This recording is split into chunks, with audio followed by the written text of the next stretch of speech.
હવે એક્ઝામ્પલ તરીકે મારે કોઈ હોલ है, મારે એને કરવું હોય, બરાબર.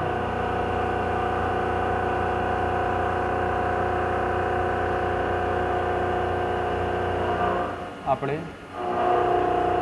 ધારો કે લઈ લો 38નો ડાયામીટર. હવે આપણે થોડુંક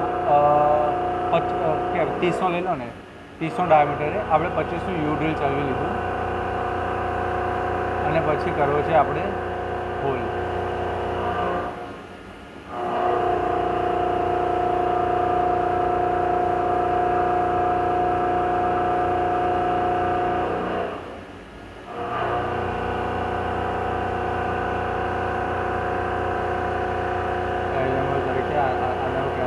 ફરીથી ન્યૂઝ કરી લઈ લો.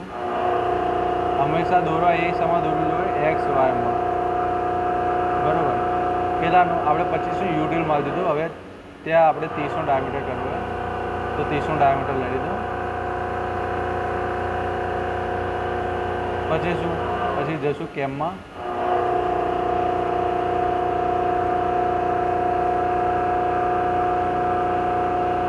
હવે જો ડાયામીટર કરવું હોય તો આમાં જવાનું રેમ્પમાં. જો 2D હોય તો ક્રિએટ, પ્રોફાઇલ, પ્રોફાઇલ ગમે તો સિલેક્ટ. ઓકે, કેટલા 10ની એનવીલ આપણે ડાયરેક્ટ છે તો કેલ્ક્યુલેટ 9.12. પછી ડિપેન્ડન્ટ મટીરિયલ કે તમે કટ કેટલું લો છો, બરાબર. કેટલા એમ જવા દેવું હોય 20 mm. Path side finish yes. તો નીચે બી શું સાઈડ આમ આખી 20 આવીને આખી આમ ફરીથી પડી જવી જોઈએ, બરાબર. એ સાઈડ ફિનિશ એ બતાવે. લિંક એન્ડ લેડ આઉટ આપણે કરી દઈશું ઓફ, કેલ્ક્યુલેટ, ઓકે. હવે આ આવી ગયું બહારની સાઈડ, પણ મારે જવું છે અંદરની સાઈડ. પેરામીટર જે પાથ સેટિંગમાં જે પ્રોફાઇલ સાઈડ લેફ્ટ કરી દેવાનું, બરાબર. અંદરની સાઈડ આવી ગઈ, બરાબર. તો આ બની ગયો રેમ્પ પ્રોગ્રામ. કેવી રીતે ચાલશે તો પેરામીટર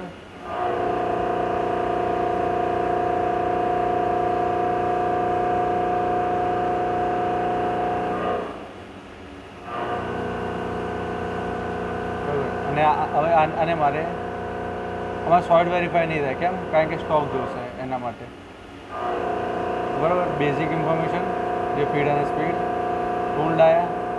હવે તમને એવું લાગશે કે આ ટૂલ ડાયા કેવી તો તમે ટૂલ આ રીતે સિલેક્ટ કરી દીધું, બરાબર. અને આને મારે કરવું હોય તો પહેલાં આ બે વચ્ચેની સ્પેસ હટાવી દેવાની બને તો. રેમ કટ આને ડાયરેક્ટ આઉટપુટ NC.all, બરાબર. એટલે ઉપર થઈને ડાયરેક્ટ કોડ જનરેટ થઈ જશે, બરાબર.